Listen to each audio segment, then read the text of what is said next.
Hello, folks, and welcome back to the Homies Fantasy Football Weekly Recap Show, where we go over last week's results and look ahead to what's coming. I invite you to enjoy this video with a thumbs up, a subscription, maybe even a comment below.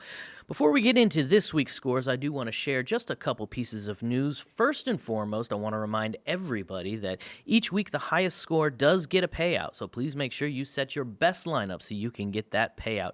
And in just a couple weeks, we're going to be announcing the penalty for the loser of this year's Homies Fantasy Football season.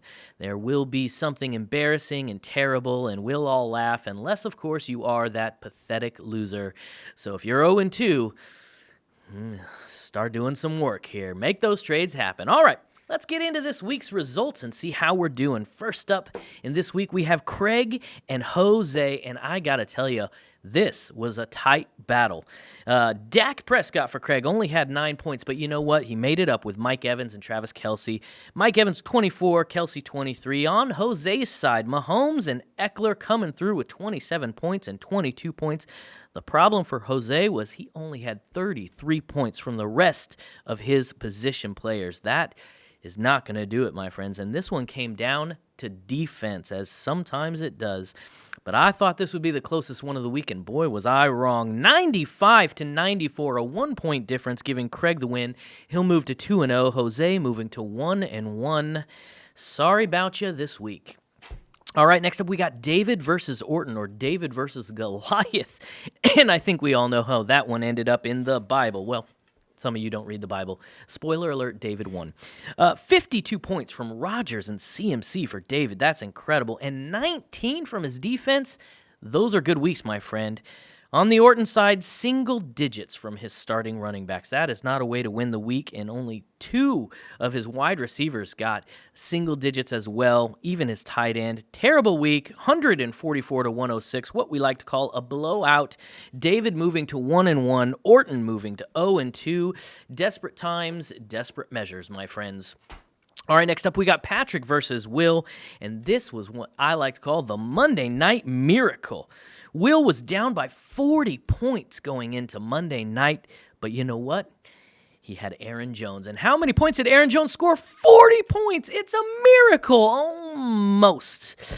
But Patrick had A.J. Dillon sitting there in a starting running back spot, and although he didn't do much, he scored 2 points, giving Patrick the slim win of 147-145 over Will. Patrick moving to 2-0. Will moving to 0-2. Different directions, my friends, both in life and in love. Next up, we got Matt versus Carlos. Matt had 37 points from Kyler Murray. Kyler Murray, that guy can play, but CEH only 2 points, A.J. Brown only 2 points, Carlos coming in, Derrick Henry, that guy is a beast, let me tell you, 47 points, and even with 0 points from his kicker and his defense, Carlos pulls out the win, 139-119, both of them moving to 1-1, they're still in it. Good luck to you boys next week. Here we go. Schmitty versus Carlos Nuevo. Schmitty had 26 points from Russell Wilson, but Nuevo had 31 points from Brady, and it was this way all the way across the board, matching point for point. The difference in this one came down to the tight end and the flex position. Schmitty had 13 from his tight end, only 1 from Nuevo. 22 out of his flex, only 7 for Nuevo, giving Schmitty the 167-123 win. Schmitty also had the highest point total for the week, which means another $10 in your pocket, my friend. Don't spend it all in one place. Schmitty moves to 2-0, Nuevo moves to 0-2, all of that talk and yet nothing to produce. And last but not least, it was Kamish versus Dakota, and I got to tell you, this was insane. Kamish was cruising by 33 points going into Sunday night. Dakota only had Lamar Jackson left, and that little sucker scored 33 points. Oh, so good to see that, but ending them in a tie. But as we all know, ties are un-American, and we do not allow those here. So Dakota and the Commish came up with a way to break the tie. They had a side bet on the Monday night game, and The commish came out with a lucky win on that one, giving him an additional point. So instead of 128 to 128 is 129 to 128, moving them both to 1-1. And I think we can all agree that that's a much better place to be than all you suckers who are 0-2.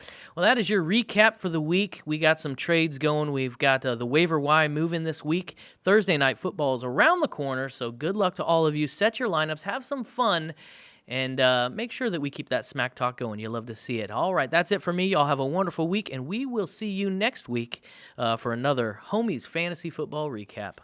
So long, everybody.